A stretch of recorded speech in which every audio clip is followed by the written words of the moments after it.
Hallelujah. ദൈവനാമം മഹത്വമെടുക്കട്ടെ. ക്രിസ്തുയേശുവിൽ ഒരിക്കൽ കൂടെ ഏവർക്കും സ്നേഹ വന്ദനം. മതം, രാഷ്ട്രീയം ഇതെല്ലാം പലർക്കും ഒരു ലഹരിയാണ്. കഴിഞ്ഞ ദിവസങ്ങളിലൊക്കെ പല ലഹരിയെക്കുറിച്ച് നമ്മൾ ചിന്തിച്ചിട്ടുണ്ട്.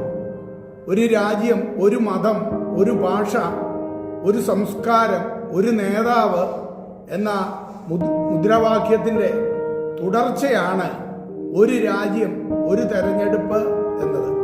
ഹിറ്റ്ലറുടെ ഫാസിസ്റ്റ് കാലത്തിൽ നിന്ന് കടം കൊണ്ട ഒരു മുദ്രാവാക്യമാണ് ഇത് എന്ന് നമുക്ക് കാണാൻ കഴിയും. എന്നാൽ ക്രിസ്തു എല്ലാവരുടെയും ദൈവമാണ്, ആരാധ്യനുമാണ്. എന്നാൽ യഹൂദനെ സംബന്ധിച്ചിടത്തോളം ക്രിസ്തു മരത്തിൽ തൂങ്ങി ശപിക്കപ്പെട്ടവനായിരുന്നു എന്നതാണ് അവർ കരുതിയത്.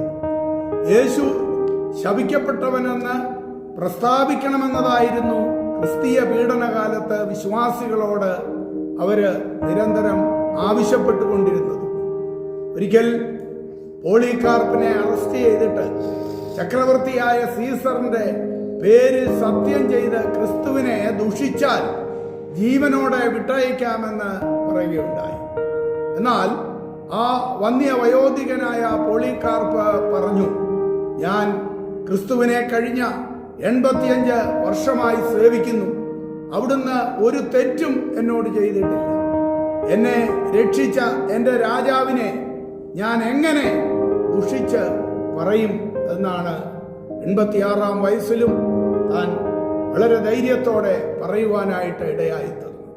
അവർ പോളികാർപ്പിനെ രക്തസാക്ഷിയാക്കി. അത് നമുക്ക് ചരിത്രം പരിശോധിക്കുമ്പോൾ അറിയാവുന്ന യാഥാർത്ഥ്യമാണ്. എന്നാൽ പ്രിയമുള്ളവരെ, അനേകർക്ക് മതവും രാഷ്ട്രീയവും എല്ലാം ഒരു ലഹരിയായിരിക്കുമ്പോൾ അതല്ല യേശു കർത്താവ് കാണിച്ച മാർഗം. അവിടുന്ന് ലോകത്തിൽ ഒരു മതവും സൃഷ്ടിച്ചിട്ടില്ല. മാനവകുലത്തിന്റെ രക്ഷയ്ക്ക് വേണ്ടി ഈ ലോകത്തിലേക്ക് അവിടുന്ന് കടന്നു വന്നു. മുഴു ലോകത്തിൻ്റെയും ദൈവമാണ്, രക്ഷകനാണ് അവിടുന്ന് എന്നതാണ് നമുക്ക് കാണുവാനായിട്ട് കഴിയുന്നത്. എഫേസ്യ ലേഖനം 4-ാം അധ്യായത്തിന്റെ 4 മുതൽ 7 വരെയുള്ള വാക്യങ്ങൾ ഇപ്രകാരം വെളിപ്പെടുത്തുന്നു. നിങ്ങളെ വിളിച്ചപ്പോൾ ഏക പ്രത്യാശയ്ക്കായി നിങ്ങളെ വിളിച്ചതുപോലെ ശരീരം ഒന്ന്, ആത്മാവ് ഒന്ന്, കർത്താവ് ഒരുവൻ, വിശ്വാസം ഒന്ന്, സ്നാനം ഒന്ന്, എല്ലാവർക്കും മീതെയുള്ളവനും എല്ലാവരിലും കൂടി വ്യാപരിക്കുന്നവനും എല്ലാവരിലും ഇരിക്കുന്നവനുമായി ഒരുവൻ എന്ന് അവിടെ നമുക്ക് കാണുവാനായിട്ട് കഴിയുകയാണ്. അതെ, യേശു എല്ലാവരുടെയും രക്ഷകനാണ്. എല്ലാവർക്കും വേണ്ടിയാണ് അവിടുന്ന് ഈ ലോകത്തിൽ അവതരിച്ചതും. എല്ലാവർക്കും വേണ്ടിയാണ് അവിടുന്ന് ക്രൂശിൽ യാഗമായി തീർന്നതും. അത് മനസ്സിലാക്കാതെ ഇന്ന് അനേകർ മതങ്ങൾ സൃഷ്ടിച്ചും മറ്റു ദൈവങ്ങളെ സൃഷ്ടിച്ചും ഒക്കെ മുൻപോട്ട് പോകുന്നത് നമുക്ക് കാണുവാനായിട്ട് കഴിയും. എന്നാൽ ആ രക്ഷകന്റെ കരങ്ങളിൽ പൂർണ്ണമായി സമർപ്പിച്ചു കൊടുക്കാം. അവിടുന്ന് ഏവരെയും അനുഗ്രഹിക്കുമാറാകട്ടെ. ആമേൻ. രക്ഷിതാവിനെ കാൺക പാപി,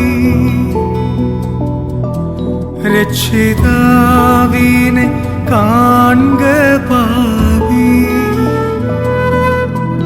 നിന്റെ പേർക്കല്ലയോ ക്രൂശിന്മേൽ തൂങ്ങുന്നു, നിന്റെ പേർക്കല്ലയോ ക്രൂശിന്മേൽ തൂങ്ങുന്നു. രക്ഷിതാവിനെ കാൺക പാപി.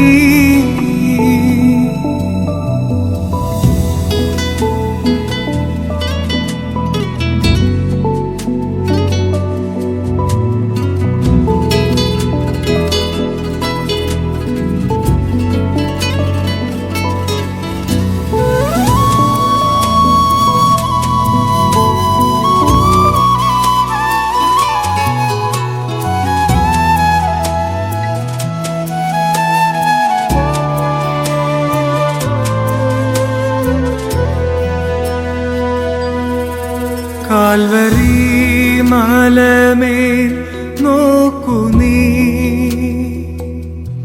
കാൽവരി മലമേൽ നോക്കു നീ. കാൽകരം ചേർന്നിത ആണിമേൽ തൂങ്ങുന്നു, കാൽകരം ചേർന്നിത ആണിമേൽ തൂങ്ങുന്നു. ധ്യാനപീഠമതിൽ കയറി, ധ്യാനപീഠമതിൽ കയറി. ഉള്ളിലെ കണ്ണുകൾ കൊണ്ടു നീ കാണുക, ഉള്ളിലെ